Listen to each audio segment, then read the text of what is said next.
everybody. My name is Lauren Davila, and welcome to Fall for the Book 2020. These free online events run from September through November.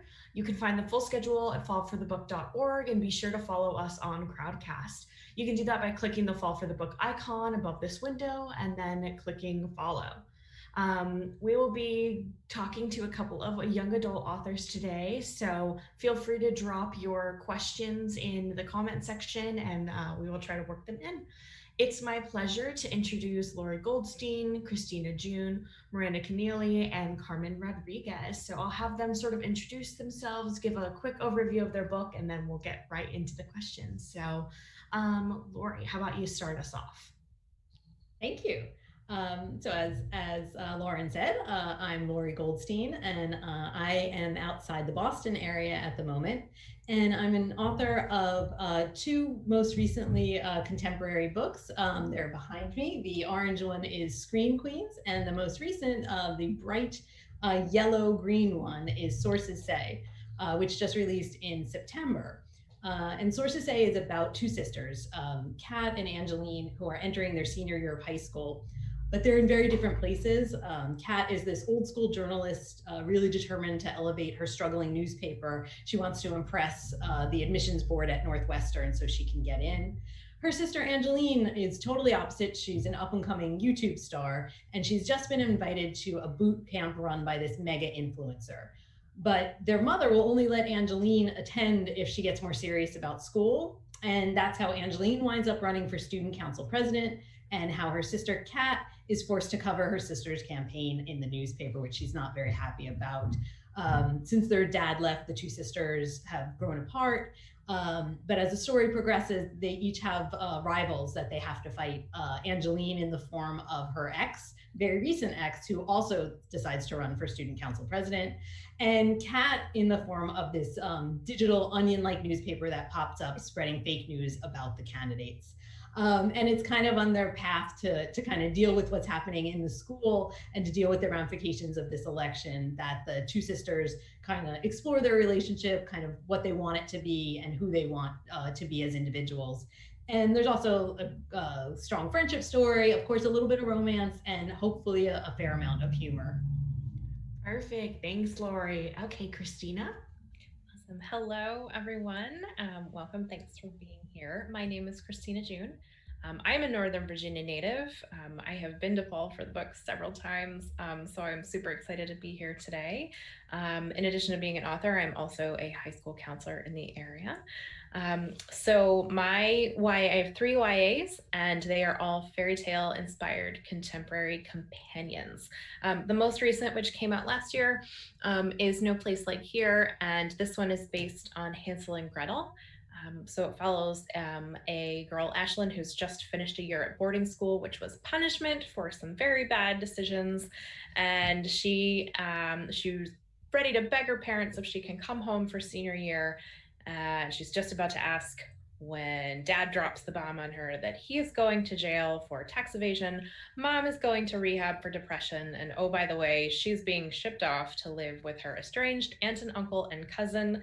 And she's being made to get her first job at a wilderness retreat center, and she is very much an indoor kind of girl. So Ashlyn is spending her summer really finding her voice, not only dealing with her very complicated family dynamics, but also navigating this first job and a boss who is less than ideal, her relationship with her cousin, who she hasn't seen in a million years, and just sort of figuring out who she is and how her voice has power. So Perfect. Thank you. Miranda? Hi, everybody. I'm so thrilled to be here today at Fall for the Book. I've always wanted to be asked to join, and even virtually, this is great too. But I miss seeing people in person, and I hope we get to, back to normal sometime soon. So I'm Miranda Kenneally. I'm the author of Catching Jordan and the 100 Oaks series. And my most recent book, which came out this year, it's called 4 Days of You and Me. It's a romance about Alex and Lulu. They're an on-again, off-again couple.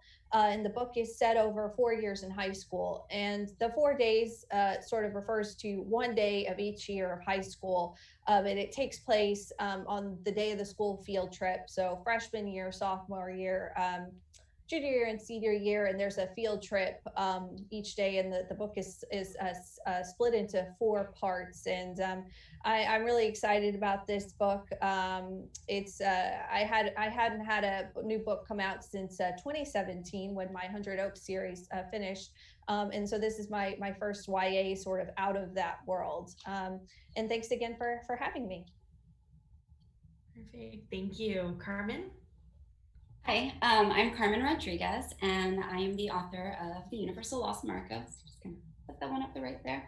This is my 3rd young adult novel, and I was here the last time to promote 34 Pieces of You, many fall for the books ago. So I'm excited to be back again. I'm also coming out of the Washington, D.C. area, closer to Baltimore.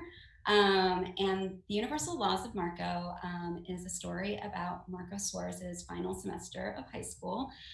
He and his good group of friends are navigating what happens when you end the 4 biggest years of your life thus far, and facing many challenges along the way. But while he's facing those challenges, he's also given this assignment to come up with this universal laws. His physics teacher asks him to write down the top 10 laws that define his own individual universe. So he goes through this last semester trying to figure that out. But there's also these other disruptions that come along the way. His first love, who disappeared 4 years ago, not as in she went missing, but she just ghosted him 4 years ago, comes back and is now in the high school, which shakes up not only Marco, but his friend group. And his father, who is dealing with a chronic medical condition, which has been largely under control, suddenly has that a relapse with that. And that throws into question Marco's whole future. Will he leave home, or will he stay and help take care of his family, which is one of his large responsibilities? Will he stay with his current girlfriend, or will he let the strings of first love tug at his heart? You will have to read to find out what happens. Perfect. Thank you, Carmen. I think that was a pretty good setup into my first question for today. So the theme of this panel is high school, heartache, and home. So I wanted you all to just quickly touch on how you think your book really fits into that overarching theme. So we'll start with Lori. So I think all 3 of those things are so intertwined in just being a teenager. So Sources Say definitely encompasses, I would say, all 3 of those things. And I think high school is so much politics that I've kind of built this story around a student council election. But high school really is a microcosm for so much that's going on, and kind of these navigating friends and romantic partners and your family. All of that is so core to high school. But I think specifically for Sources Say, it really is a sister story. So family actually is really a strong component of it. The 2 of them figuring out their relationship, their reactions to their father leaving, how they're dealing with the ramifications of that for their mother, is really kind of it is on top of everything else that's going on. It's a very timely book with the student council election, playing into our election with the fake news, but really at its core is how these 2 sisters kind of realize that in the world of high school, sometimes it feels like you're very much alone. And if they open themselves up to each other, that won't be the case anymore. So, I really think as much as it's set in the high school, family and that heartache is really part of my book, really integral to it. Always overarching themes that are so relevant. Perfect. Okay, Christina? Yeah, I think I've got all 3 as well. And I would probably say home is really a central theme in that Ashlyn had home taken away from her as punishment. And as you learn more about her family, you see that home, while it really wasn't ideal, her dad is really a very horrible human being, not only because he didn't pay his taxes and went to jail, but he's just not a very good father. And you see sort of how that has affected her throughout. And yet she still wants to be at home. And so she's trying to figure out, in the context of this new life that she's been thrust into, how does she mend that broken heart that her family broke? And how does she redefine home and learn to rebuild what she wants that world to be? So while also trying to be a normal high schooler and figure out what her path is and navigate romance, and does she continue to make some bad choices because of how she was raised and how she feels about herself, or does she learn to let in a different kind of person in her life and become a different kind of person? So yeah, definitely all of those things. And I think that that's also typical of all high schoolers. You know, you can have your heart aching in all kinds of ways. Okay, Miranda? So I would, I'll just copy Christina and say I think my books have all three as well. But I'll focus more on the heartache side of things. So personally speaking, I love romance. Reading and writing, it's totally my thing. But I would say that in many of the YA romance novels I've read, and certainly the ones I've written, the plot has always been about how two people meet and they eventually fall for each other. And maybe it's a slow burn romance where they fall in love over the course of the story, or maybe it's because the characters can't be together for some reason, and they have to overcome those issues before they live happily ever after. And so when I was writing 4 Days of You and Me, I was thinking about how what I don't often see in YA is a plot about how characters have on again, off again relationships in high school, which to me is a lot more realistic than finding your one true love in high school. When I was a teenager, so many of my friends would they'd break up and then they'd get back together with their ex over and over again. And I was, sitting there thinking, well, that guy's a jerk. Why is she going back to him over and over again? And I would say, some of the relationships were healthy and some weren't. And what I really wanted to explore with this book was how to, two young characters who may not be right for each other when they're younger, how can they mature over the 4 years and sort of become right for each other over the course of the story, and really, find their home, if you will. So that's sort of what I was looking for in my book. And I think that's how it relates back to the overarching topic of our session. So. Perfect. Carmen? Yeah, I think ditto. So much of this. I mean, it's set in high school, so that's just kind of embedded in it as the setting and the backdrop. And then the heartache is there for sure, because not only is Marco experiencing the return of a first love, the first girl who broke his heart, but he's also experiencing the heartache of his father's chronic condition. And so the story is actually told in two time periods. It's told in 8th grade and in the senior year. So you kind of go back and forth to when Marco is falling in love with Sally, and then the period when Sally has disappeared and then she comes back. And you also go back to the period when Marco's father is healthy and well, and then you get to the period where he's not, and Marco is having to take on a lot of responsibilities in the family, including the financial responsibilities of the family. He's financially contributing. He's working like 30 plus hours a week and going to school. And then he's also helping to raise his 2 younger brothers. And that carries with it a certain amount of heartache, right? The heartache of the loss of like your childhood, even though you're happy to help out your family and contribute. There's a lot of loss that goes with that. I do want to pause and say there's a lot of humor in the book, because that's kind of how Marco and his group of friends deals with all of this. But I think it's also about, it's really a story about home, in the sense that the original title for the book was Carry You With Me, because I was really interested in the idea of how, even if somebody like Sally goes away and breaks your heart, like you still carry them with you wherever you go. You carry those experiences. And I think in that way, we build homes within each other, right? And so those homes become our safe place. And so I think for Marco, he's built a home in his family. He's built a home in his friend group. He's built a home even in those who have traveled far from him, and Sally.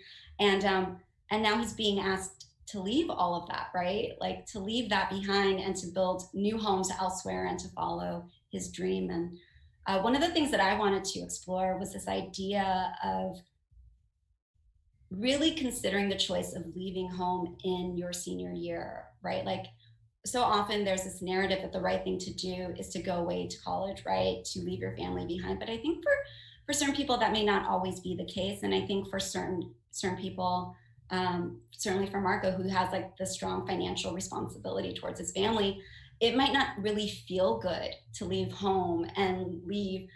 In the book, he kind of equates it to being like Kate and Leo on that like piece of like wood, you know, as the Titanic is like sinking, and like there's obviously space for everyone. And like Marco equates leaving to being like there's no space, even though we all see like into the, you know, we watch this, we're all like, yes, Leo can get on the board. I love that. And so Marco's like, he's just wrestling, and I think like Miranda said, like you kind of want to see these other narratives where there's like, it's not always the right choice, right? It's not always clear cut what to do. So perfect, thank you. Okay, so we have an audience question before we go back into some of my moderator questions. So this is from an audience member. You all have varying backgrounds: high school counselor, journalism, working for the government, high school, middle school coach. So how have these backgrounds had an influence on your writing specifically? So let's start with Christina. I have a good answer for this. So obviously I'm in high school all day long. I never left. So I really enjoy this age group. But there are a couple of things that I see a lot in conversation with students. And the one that I like to write about the most is that moment when you realize that your parents are not perfect. They are no longer on a pedestal. They come with their own baggage. They've made their own bad decisions. And suddenly, like, you've got to deal with that.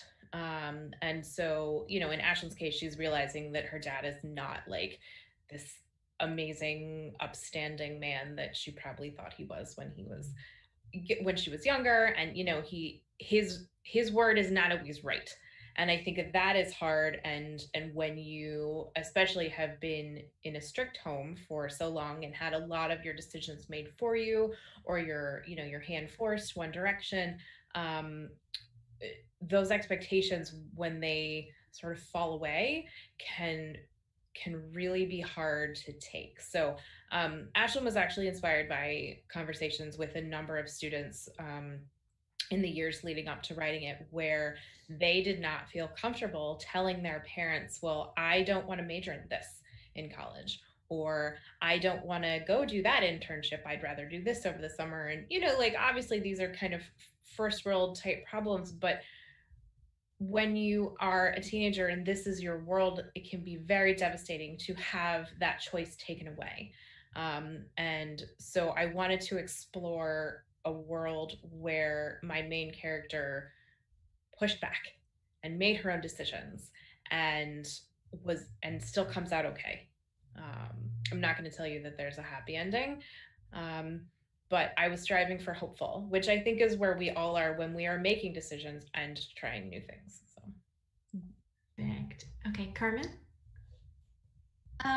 Yeah, so I do academic coaching, and I've worked with students. Students as young as 5 and as old as in their college years. Right now, I'm doing college coaching mostly, and I think one of the things that I love about being around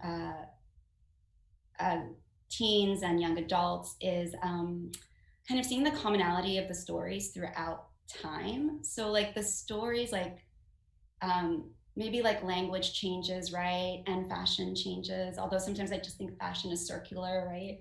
I had a student come into my office when we were in offices, and I was like, I wore that exact outfit in like 95. And we like talked about it for a while, and I was like, oh, I remembered. It was like, that outfit made me really happy. But the experiences, you know, the experiences of first love or second love or third love, right? The experiences of trying to find out how to advocate for yourself, like Christina's saying, pushing back, right? And feeling good about it. The experiences of navigating friendships, of learning to be vulnerable, of learning to take care of yourself. I think that those just, no matter what year it is, those are very universal experiences that every person goes through during the course of their life. And then of course, like, as you get older, you kind of realize like you're still going through those things. Like I'm still learning my boundaries with my parents. Like I'm still, you know, learning how to be a better person. So I think like just seeing those experiences, how universal they are, no matter how old you are, it's really, it makes me, it fills me with hope. It's heartwarming. Perfect. Miranda? So I work for the State Department as my day job, and I will say it doesn't really translate to YA at all. And in fact, it is really hard. Like you know, over the course of a day, to have my head in one headspace and then have to come home and try to you know, write in a totally different voice. Like the voice I use for the State Department is like nothing like you read in a book. But sometimes I'll find that like my government voice will show up in my actual writing, and you know, my husband will be like reading a scene I wrote and he'd be like, I don't think this teen boy would say the word surmise like as part of you know, his dialogue. I'm like, oh yeah. So I have to like you know, it's actually very difficult for me to turn off the day job and go into the YA headspace. So I really have to, you know, have dinner or go to the gym or watch TV or something, and then you know, sometimes my brain will start, you know, thinking in the YA, you know, space like around 9 p.m. at night and on the weekends. And so it's very difficult for me to draw from my day job. And sorry, that's probably not the answer you were looking for, but no, that's it. Really interesting though. That's it. But at least it, you know, I figured it out about myself. You know, I'm unable to write during lunch. I will tell you that. Like if anyone ever said, hey, Miranda, can you, you know, work on this scene, you know, during the workday, there is no way I can get my brain to switch gears. So, maybe one day. I don't know. It'll be a goal. Okay, Lori? Yes, so I'm fortunate right now to mostly be working all in the world of fiction, so not directly with young adults like Carmen and Christina, but I, in addition to writing, I do manuscript consulting, and I teach at a writing center in Boston called Grub Street. And so and my focus there, I do novel planning, and I do a lot of middle grade and young adult courses and workshops. So that's great because, you know, I'm kind of like surrounded by it all the time and surrounded by new voices. And it's always great to see what my students are kind of coming up with and their ideas. So I'm able to stay in the world in that aspect of what I do. I don't really do nonfiction. I don't do journalism anymore. But when I first started and made that transition kind of from the world of nonfiction to fiction, I thought that journalism background was going to really help me. I thought, like, I know how to write. I have a degree in, you know, writing, and I have some understanding of publishing. But once you start to get into this world of fiction, it is completely different. And just because I was a huge reader as a kid, and you know, my mom would take me to the library every week, and I'd have stacks of books like this, and I'd finish them in 3 days, and she'd be like, we have to go back again. And she was handing me like Stephen King novels to read, you know, because they were this big when I was like 8, because she didn't want to go to the library again. You know, so I thought like I would be able to make this transition to creative writing pretty easily, having never taken a creative writing course in my life. And it turns out it's really hard. And so I had a long transition period to kind of really learn, what is it like to write fiction, and what is it like to write young adult fiction? And it was half self-taught and reading a lot of articles, reading a lot of books. And then I actually took a course that really changed my ability to figure out, oh, this is what creative writing is. And the instructor was fabulous, and it was just these light bulb moments over and over again. And that helped ease my transition from where I was coming from in the journalism world to be able to become a creative writer, you know. And it was never really, I'm not one of those writers who, it was an aspiration. It wasn't an aspiration when I was a kid.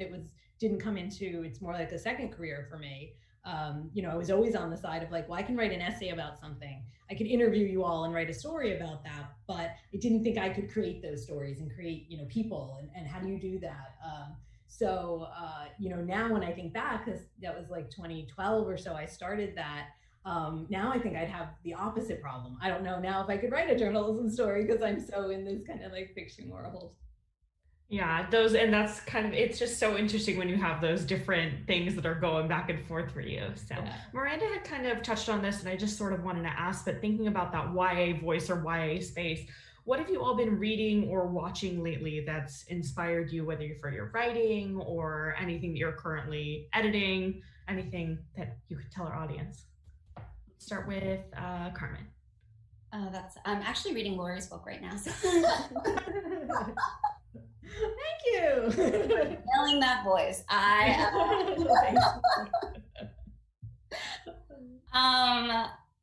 So Lori's book. I just finished reading Deb Colletti's latest book too, which was really wonderful. I'm trying to think of like the shows that I'm watching right now.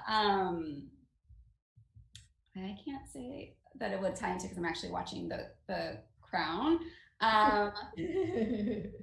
I think for me in general, though, like the voice that's in my the voice that comes out in my book, which is it's kind of my voice. I don't know if I've ever matured past like my young adult voice. I do kind of always make my characters have like a special affinity for like the 90s. Like they just always like Marco in this book. He and Diego have like this like running jokes where they're basically doing like this like 90s pop song game where they like talk to each other in these like different 90s like pop culture speak. So in that way, I'm kind of able to kind of dive a little bit back into like what might be my organic speak from my like, teen life. So yeah, I mean, I do like if I think the first thing that came to mind when I was like thinking of like a show that I loved that was set like for like a younger audience would be like the Vampire Diaries. Like I love the Vampire Diaries. I think classic. I think it holds up. I'm just gonna put it out there. Sometimes when I'm working with, when I'm working on writing with students and I'm trying to teach them like various things, I'll be like, so like, like in the Vampire Diaries. And I'll like throw in like something about, like the brothers. I'll be like, Damien. And then yeah, that clicks. And I'm like, yeah, I was like, so am I watching like all those hours that I binged it? Like I can justify that now. It's research. It's all research. And the rewatch that I'm about to do is so that I can help teach you like that. Perfect. Okay, Lori. So a couple of my most recent favorite reads, I've been diving into some of my fellow Razorbill author books. I'm at the Razorbill imprint of Penguin. So there's a great fantasy called The Kinder Poison by Natalie May, and it's got this cool purple cover with a scorpion on the front. And it's kind of this epic fantasy. It's going to be 2 books, and it's just fantastic. And it's such a great book for me as not necessarily the hugest reader of kind of fantasy, because she writes with such humor. The characters, just their interior monologue is just hysterical. So I highly recommend that. It's called The Kinder Poison. And then another author, Jess Goodman, she wrote a book called They Wish They Were Us. And it's a contemporary set in like a boarding school, and there's someone dies and they're part of this kind of like elite like club in the boarding school, and trying to figure out who's involved in this murder. And I won't say too much, but they're actually making it into a TV show, so that's great. So I loved those 2 recently. In terms of TV shows, I just started Emily in Paris. I don't know if anybody has watched, and even though she's older than teen, it has that kind of like feel to it. Has a YA voice. Yes, very much so. And I was just thinking what else I'm watching. It's a little on the high end of the YA scale, but I don't know if anybody has watched Sex Education. It's a British show. It is fantastic, and it is definitely a slice of a high school world for sure. It is so funny. Yeah, it's really good. Perfect. Okay, Miranda. So a few books I've loved this year. I've loved The Best Laid Plans by Cameron Lund. I was very jealous and wish I had written that book. I also liked It Sounded Better in My Head, which is an Australian YA. I love Australian YA. I don't know why. It's very edgy and I really like it. So those are a couple books I've loved this year. I've been reading lots of fantasy as well. And let's see, TV. I just finished Dash and Lily, which I loved the book, but I loved the TV show too. Loved the new Babysitters Club, and I've also been watching Queen's Gambit, which is really good. I'll also say this year, I don't know why, but I have been listening to more music than I've listened to in years. I don't know if it has to do with COVID or what. I've never been, the kind of person who just sits around and listens to music, but apparently I've become that person. But I've been listening to a lot of, 90s rock and stuff I listened to in high school, which I've really been enjoying, and I'll probably keep that up for a while. But it definitely gets me back into those, feelings I felt in high school, which is good. I don't really write, and I can't really listen to music or, when I write. So, but maybe one day, we'll see. That's me. Christina? Took a quick sneak peek at my Goodreads just to make sure. Hey, I did the same thing too. I was like looking at my phone. Okay, so I've been reading, my gosh, since quarantine, like a wide variety of things. I've been reading tons, actually listening to celebrity memoirs where the celebrity reads. Don't laugh, but Jessica Simpson's was amazing. And I love that she wrote it herself based on diaries from when she was younger. So, just like Carmen said, I'm a 90s girl too. And so the whole rise of like her versus Christina and Brittany and Mickey Mouse Club and all that, and then, Newlyweds and all that. It was very good. Highly recommended, and she reads it. I loved Nick Offerman's books. He reads those. He's hilarious. If you've watched Parks and Rec, he's awesome. In terms of YA, I really enjoyed Grown by Tiffany D. Jackson. I will read anything that Tiffany writes. She's one of my favorites. So that one was really good. And what else? I just finished The Cheerleaders, Karen McDowell. That one was lots of suspense, dark and twisty, which I tend to like. I'm reading a lot of middle grade with my daughter. So she's 10, and I've actually been writing middle grade for the last year. So, and that is not a voice that comes naturally to me. I am very much 16, 17 still in my head, and I'm not really nostalgic for middle school at all. So, so we read a lot together. We're reading Bloom by Nicholas Skinner right now. It's hilarious. Has one of the best voices I have read in any book. So I'm excited to see how that one ends. But in terms of TV, the new Babysitters Club, we just watched it for the second time last week. So great. I am also watching The Queen's Gambit. I really, really am enjoying that. I have loved Schitt's Creek. Last week we just binged on Ted Lasso. Have you all seen? Oh, that's so good. Oh my God, it's Apple TV. If you all are watching and you have not seen the show, it is worth getting the free preview if you don't want to pay for it. It's about this American football coach who goes to the UK to coach a Premier League soccer team, and chaos ensues, and he is one of the greatest characters. So now the dad in the book that I'm drafting is him. The very fun, joy-filled show. Absolutely. I highly recommend that as well. And also that's on Apple TV, right? Yep. So it also just started, you just reminded me, on Apple TV. It's called Mythic Quest. And it's like the inner workings of a huge video game, but it's a half-hour comedy, and they're all ridiculous. And it's Ted Lasso-like. So if you like that, you'll definitely like it. But it's laugh out loud funny.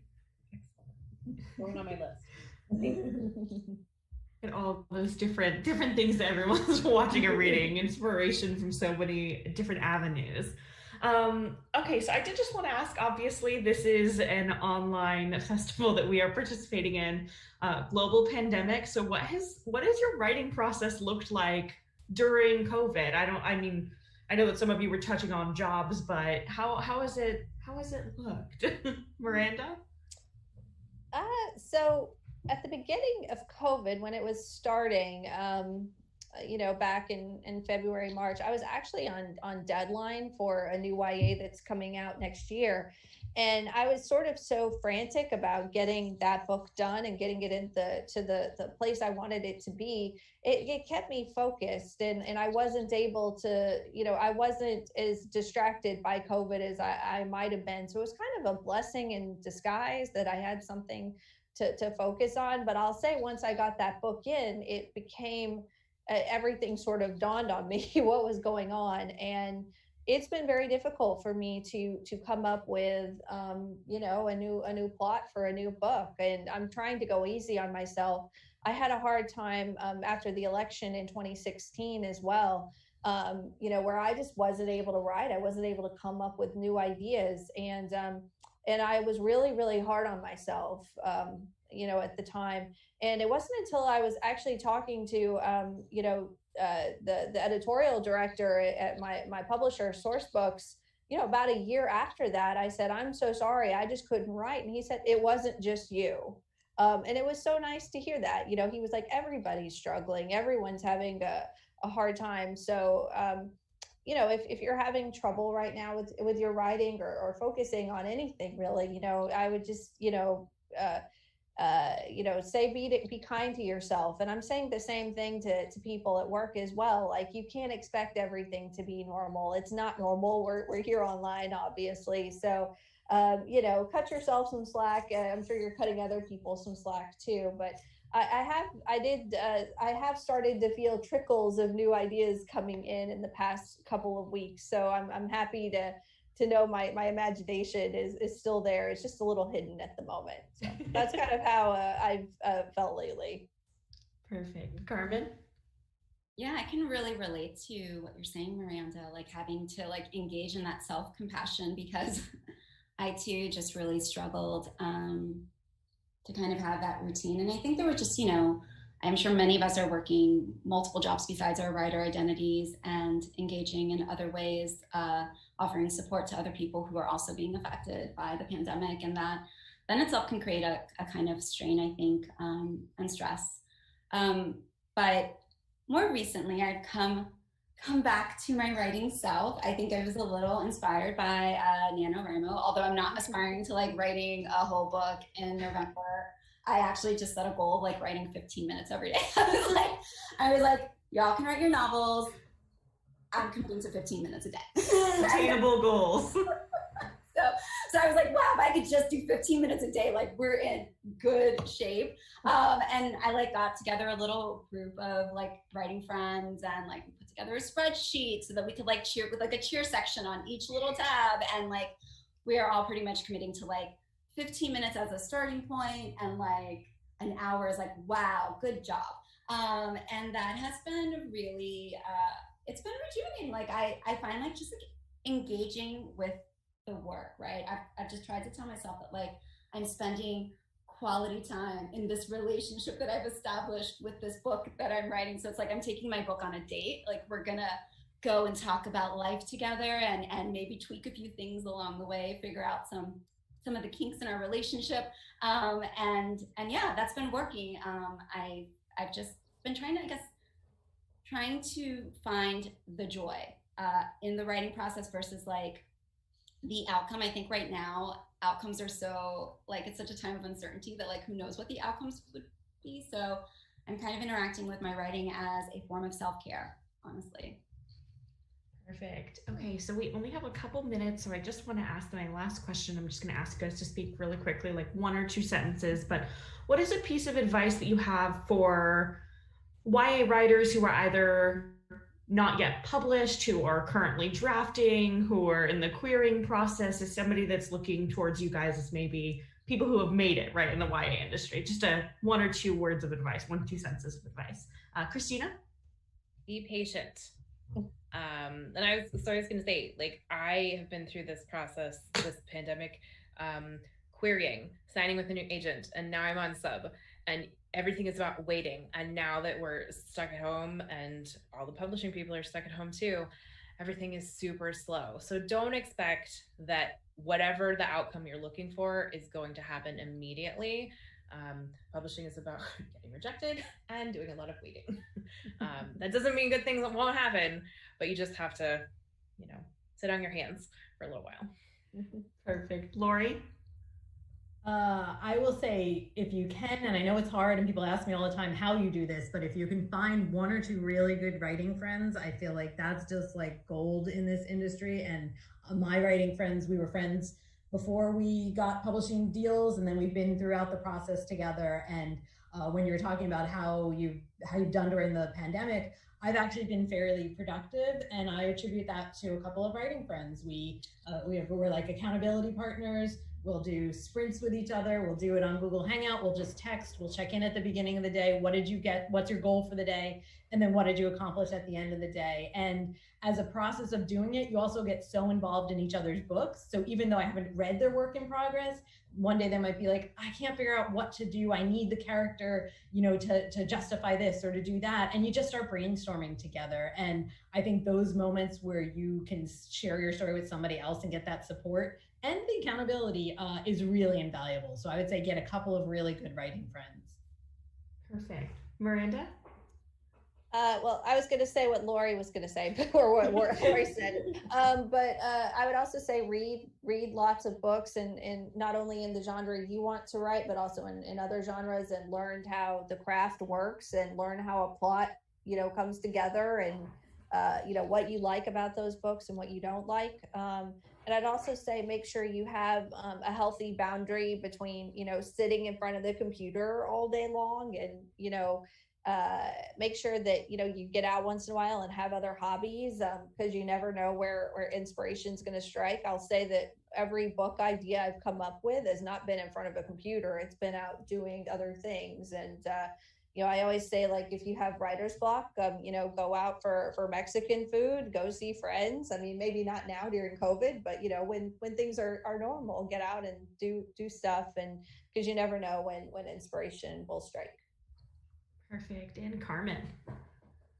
Look, everyone has made such good recommendations. I guess I would just top that off with, like, be kind to yourself during the process. Like, when it comes to, like, taking something that our creativity is really about, it starts with, like, from a place of joy and from a place of discovery, and then we kind of take it out into the world and we want to share it. But, like, publishing is also a process of, like, monetizing it, and I think that that's a little tricky, right?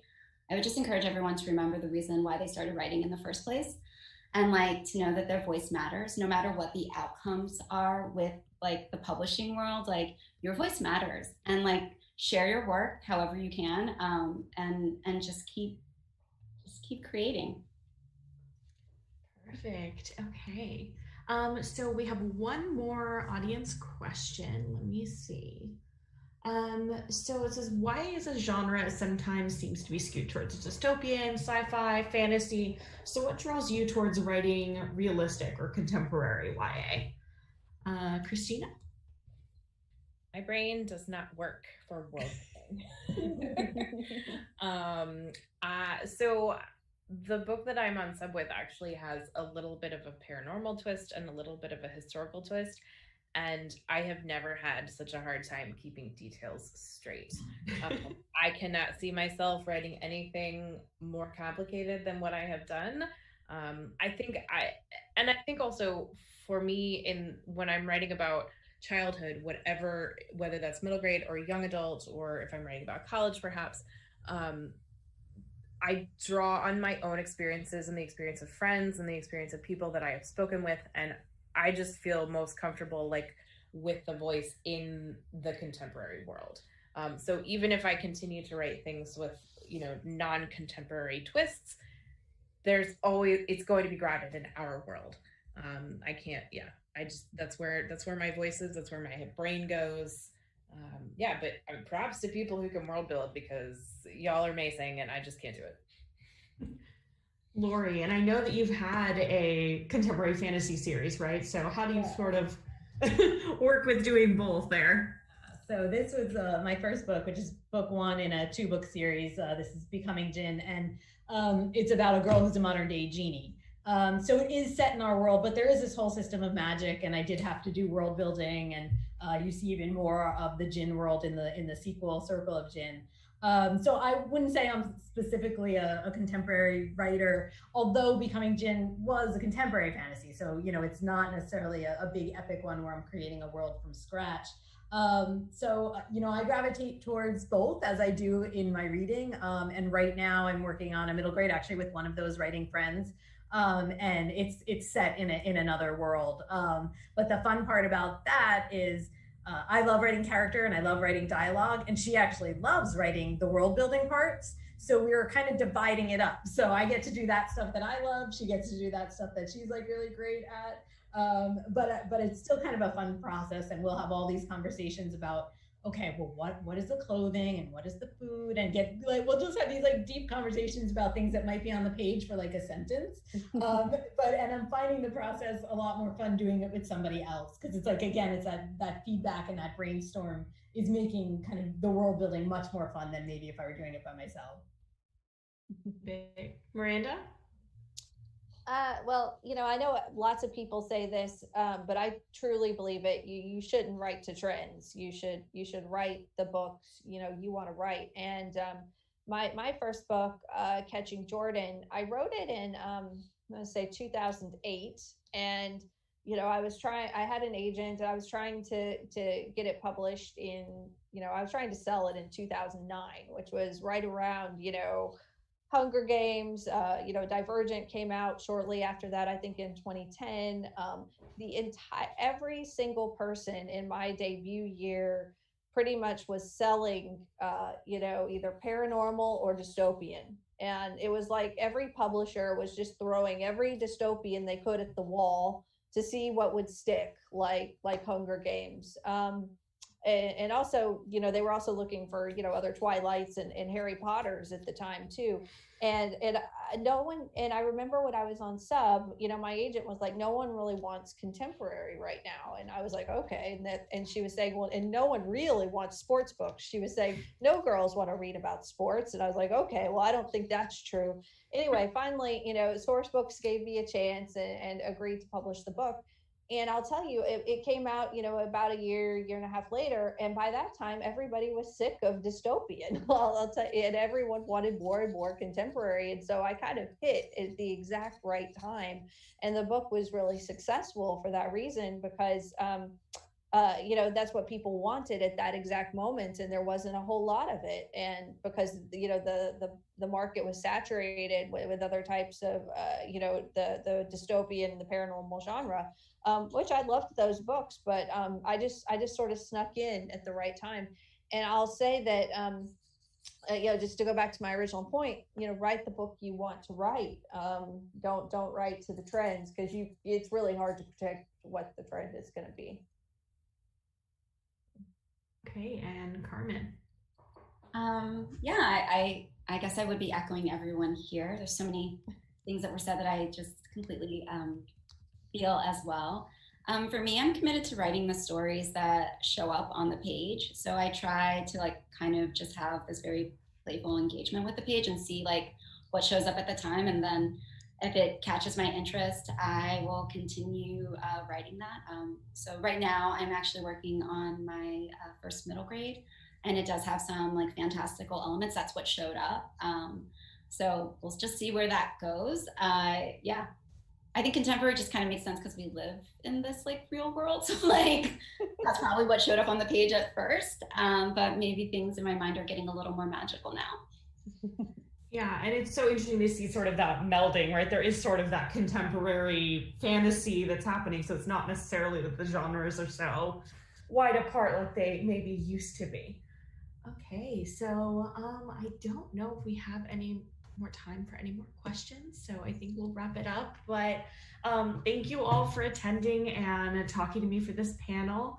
I'd just like to invite all the attendees to purchase any of the books right here by our wonderful authors by clicking the green button in the Crowdcast window. Normally we'd be giving a huge round of applause if we were in, you know, person, but thank you all for attending us. Round of applause for all of you. Yeah, thank you so much. Okay. Thank you for having us. Bye.